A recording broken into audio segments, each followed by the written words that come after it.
నీకు ఏదన్నా కావాలంటే అడగండి దేవుని, ఏడవకండి, ఏడవద్దు. ఉన్నదాన్ని బట్టి దేవుని స్తుతించండి. కావాలంటే అడగండి. మీరు అడుగుడి, నేను ఇవ్వబడును. మీరు అడిగి ఊహించిన దానికంటే అత్యధికంగా ఇస్తాడన్న ప్రభువు ఉన్నాడు కదా. ప్రధానికి ఎందుకు సనగటం, ఏడవటం? ప్రార్థన విన్నపాలు ప్రార్థనలో మనం దేవుని సన్నిధిలోకి తీసుకురావాలి. కానీ వెకట మనసుతో కాదు. ఏం చేసావులే ప్రభా, ఇంకేం చేస్తావులే ప్రభా, ఇప్పుడైనా చెయ్యయ్యా అన్నట్టు ప్రార్థన చేస్తారు చాలామంది. ఎందుకు చేయలేదు? ఇప్పటికి ఎన్నో చేశాడు మనకి. అసలు ఈరోజు మనం ఇంత కామ్గా, ఇంత క్వైట్గా, ఇంత హాయిగా ఈ దేశంలో ఉన్నాం. కానీ మాకు వాట్సాప్ మెసేజ్లు వస్తున్నాయి బెహ్రాన్ నుండి, కువైట్ నుండి, ఖతార్ నుండి, సౌదీ నుండి, ఈవెన్ ఇజ్రాయెల్ దేశం నుండి.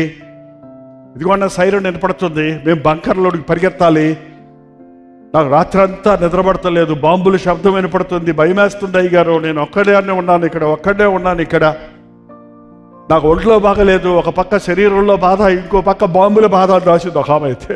వాట్సాప్ పెట్టింది ఆ వాయిస్ మెసేజ్. గందరగోళంగా ఉందండి ప్రపంచం. కానీ ఇవాళ మనం క్షేమంగా ఉన్నామంటే కేవలం దేవుని స్తుతించడానికి ఎన్నో కారణాలు ఉన్నాయండి. ఒకటి కాదు, ఎన్నో ఉన్నాయి. లేని ఎన్నో ఉంటాయి, అన్నీ ఉండవు. ప్రతి ఒక్కరికి లేమి లేదు అనటానికి వీలు లేదు. అనలేం.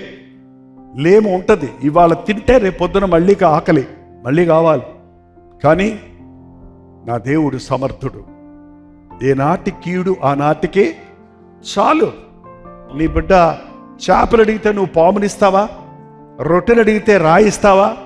మీరు చెడ్డవారేంటి మీ పిల్లలకు మంచి ఇవ్వలిస్తుంటే మీ పరలోకపు తండ్రి అంతకంటే శ్రేష్టమైనవి మీకు ఇవ్వడా?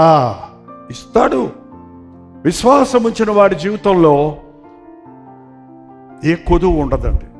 అందుకే దావీదు అన్నాడు, యెహోవా నా కాపరి, నాకు లేమి లేదు అనే అర్థం ఏంటంటే నా లేములన్నీ, నా కొరతలన్నీ తీరుస్తాడు.